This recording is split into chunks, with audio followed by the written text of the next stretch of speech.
지금 시각은 7시 24분 됐습니다.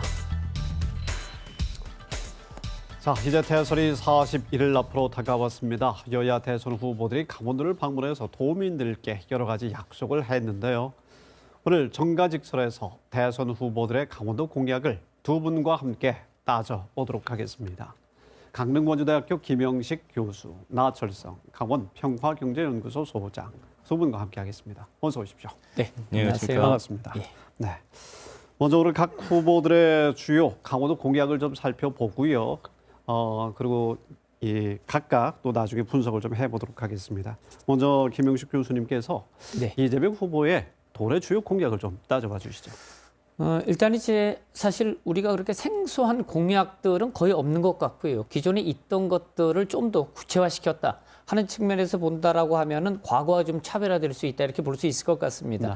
제일 중요한 것은 뭐 우리가 이미 알고 있는 대로 평화특별자치도를 만들겠다 하는 것이고요. 네. 이러한 것들은 이제 그 기존에 있었던 여러 가지 내용들을 정리한 것 같습니다. 그래서 남북 경제 협력, 공동 자원 개발 뭐 이런 내용들이 들어가 있는 것 같습니다. 네. 그리고 이제 동해 그리고 DMZ와 관련돼서 국제 관광 공동 특구를 만들겠다. 이 얘기도 이제 DMZ 관련되는 개발과 동해안 관광 개발을 좀 엮어가지고 개발하겠다는 것이고요. 뭐 그다음에 이제 금강산 관광 재개를 통해서 이런 것들을 활성화시키겠다 하는 내용들이 있습니다. 그런데 그것은 뭐 예전부터 있었던 내용들이고요. 네. 그다음에 또 하나 이제 데이터 기반을 통해서 바이오, 헬스, 융복합 벨트를 만들겠다. 이것은 이제 지금 원주라든가 춘천 네. 이런 지역들에 대한 바이오 산업을 활성화시키겠다 하는 것 같습니다. 그리고 이제 수소, 풍력, 바이오 이런 쪽의 인프라를 확대시키겠다 하는 것인데 이러한 것들은 이제 탄소 중립, 그다음에 그린 뉴딜 뭐 이런 정책과 연관성이 있지 않을까 하는 생각이 듭니다. 네. 이외에도 무슨 다양한 내용들이 있습니다. 근데 이제 SOC와 관련돼서는 워낙 많이 알려졌습니다. 그러니까 동해안 북부선 철도 연결하는 문제, 그다음에 뭐 동서 고속화 철도 문제, 그다음에 이제 뭐 고속도로 영월 제천, 그다음에 뭐 삼척 쪽을 연결하는 고속도로 문제, 뭐 이런 어떤 다양한 프로그램들이 지금 준비돼 있고 이제 주장하고 있다 이렇게 보시면 될 것 같습니다. 네. 뭐 용문도 홍천 철도의 경우는 뭐 두 후보 모두 네. 약속을 했다는 말씀 좀 맞습니다. 덧붙여드리고요. 자, 나 소장님께서는 윤석열 대선 후보 강원도 공약 주요 내용은 어떻게 보고 계십니까? 커다랗게 세 축으로 구성되어 있는 것입니다. 첫 번째는 규제 완화, 두 번째는 교통망 확충, 세 번째는 첨단 산업 육성으로 좀 볼 수 있을 것 같은데요. 첫 번째 규제 완화와 관련된 부분들은 이재명 후보하고 각을 세워서 강원 평화특별자치도가 아니라 경제특별자치도를 구성해서 관광을 중심으로 해서 강원 경제를 일으켜 세우겠다라고 하는 비전을 제시하고 있고요. 두 번째 교통망 확충과 관련된 부분들은 현재 동서고속철이 단선으로 되어 있거든요. 이와 관련된 부분들을 2027년도까지 본인이 당선이 되면 복선화하겠다라고 하는 부분들, 또 제2의 경춘국도 같은 경우에도 조기에 만들겠다라고 하는 부분들이고, GTX 같은 경우에는 춘천 같은 경우에는 마석까지 와 있는데 이것들을 춘천까지 땡겨가지고 완성시켜가지고 수도권과의 원활한 관계를 이루겠다라고 하는 게 있고, 첨단선을 육성 관련된 것은 5개 축으로 되어 있는데요. 호수권, 황동해권, 그다음에 적경지역과 폐강지역, 올림픽 권역을 해가지고 육성하겠다라고 하는 부분들인데요.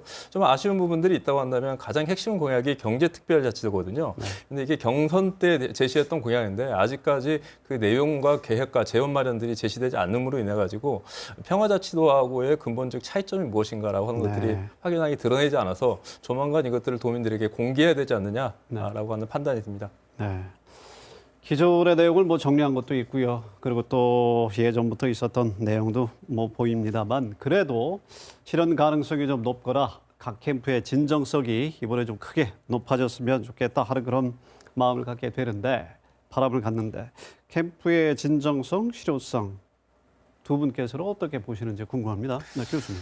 사실 이제 이 평화특별자치도나 뭐 경제특별자치도 뭐 내용에 대한 차이점은 별로 없는 것 같습니다. 근데 이름만 좀 바뀐 것 같고요. 그다음에 이제 좀 안타까운 것이 뭐냐면 이 내용이 나온 지 지금 하루 이틀 전에 나온 게 아니고요. 벌써 10년이 넘었습니다. 그러니까 이제 과거 대선 공약에도 있었던 내용이고요. 특히 이제 최무순 지사가 주장했던 내용들도 많이 있습니다. 그래서 제가 살펴보니까 포럼, 세미나, 그다음 무슨 결의대 위원회 구성 이런 것들이 숱하게 있어 왔었습니다. 제 자료를 보니까. 근데 이제 문제는 결정적으로 지금 이런 것들이 추진되는 것들이 몇 개나 있느냐, 그런 사업들이 과연 있느냐라고 봤을 때 이런 것들은 별로 없더라 하는 거죠. 그러면 앞으로 이런 것들을 추진하겠다라고 하면 구체적인 대안이나 정책 네. 이런 것들이 나와야 되는데 지금 이제 보시는 것처럼 그런 내용들은 없고 큰 그림에서 내가 이거 하겠다, 내가 저거 하겠다라는 것만 있습니다. 결국 이러면은 글쎄 대선 5년 동안에 실행할 수 있는 것은 결국 아무것도 없게 된다. 네. 그러니까 그러니까 바꿔질 게 없을 것 같다는 생각들이 듭니다. 네, 실현 의지에 대해서 크게 확신을 갖지 못하는 말씀이신데요. 어떻게 보십니까? 도민들의 입장에서는 왠지 공허하게 느껴진 게 우리 김 교수님께서 말씀하셨던 내용들을 담고 있는 것 같습니다. 동서고속화철도 이번에도 공약이 들어갔거든요. 네. 근데 이게 무려 35년째 나오는 공약입니다. 그러게 말입니다. 1987년도 노태우 네, 네. 대통령이 그 공약을 했던 것들인데 재탕 3탕이 아니라 6탕 7탕까지 하고 있음에도 불구하고 아직까지 실현되지 않았던 내용들이고 강원 평화특별자치도도 이것도 신념된 공약이거든요. 2012년도 때 그때 문재인 후보가 처음 나와가지고 이번에 같은 경우는 제1공약으로 했지만 전혀 진척이 되지 않았던 부분들입니다. 특히 네. 아쉬웠던 부분들은 원주 불온산단 같은 경우인데요. 불온산단 같은 경우는 강원도가 국가산단이 부평공단밖에 없지 않습니까? 그래서 지난 선거에서 여야 모두 활성화를 공약화했지만 지금까지 후보지로만 진척이 되고 오히려 일반 산단보다도 또 속도가 안 나가고 있는 부분들이 있기 때문에 강원도 도민들이 대선 공약과 관련돼서 힘들어하는 부분들은 거기에 대한 진정성과 실현성들을 네. 도민들에게 보여주지 못하는 데 원인이 있지 않는가 그렇게 판단하고 있습니다. 시간이 좀 더 있으니까 면밀히 좀 살펴봐야겠고요. 이번에 좀 부딪히는 공약을 좀 보도록 하겠습니다.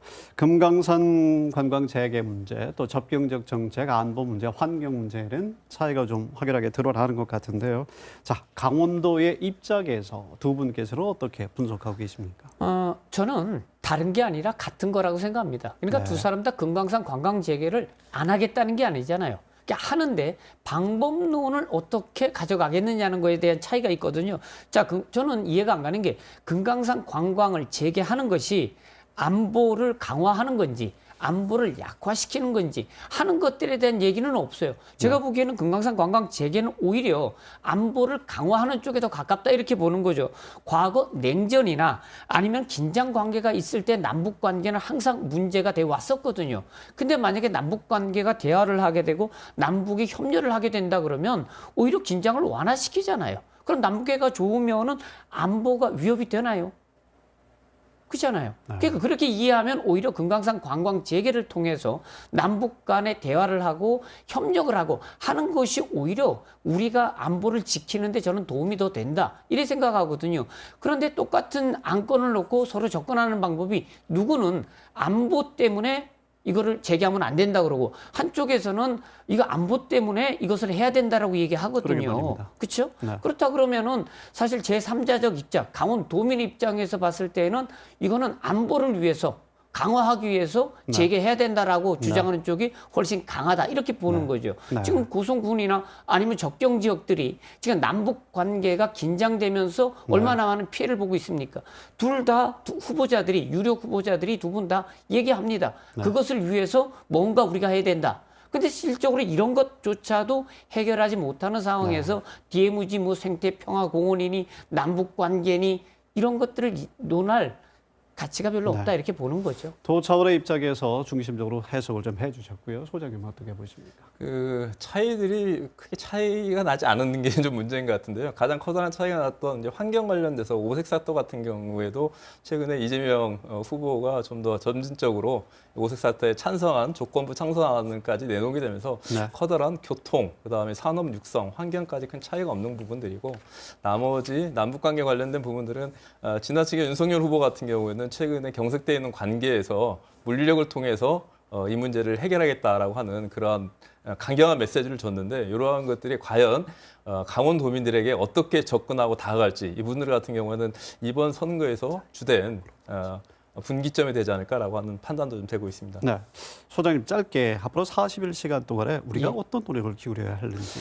일단은 이제 그 정책들에 대한 검증이 먼저 필요하고요. 그러한 것들을 좀 더 구체적으로 만들어서 당신이 대통령에 당선이 된다라고 하면 어떤 사업들을 할 것인지 사업성으로 가는 것이 더 많다, 더 맞다 하는 생각이 듭니다. 지금처럼 이러한 뭐 공허한 공약을 가지고는 나중에 당선이 된다 하더라도 특별히 내세울 게 없어요. 그러니까 양쪽 모두가 구체적 사업들을 제시해라라고 요청해야 될 것 같습니다. 네, 청년 유권자의 역할에 대해서도 좀 묻고 싶은데 이거는 다음에 더 모시고 하도록 하겠습니다.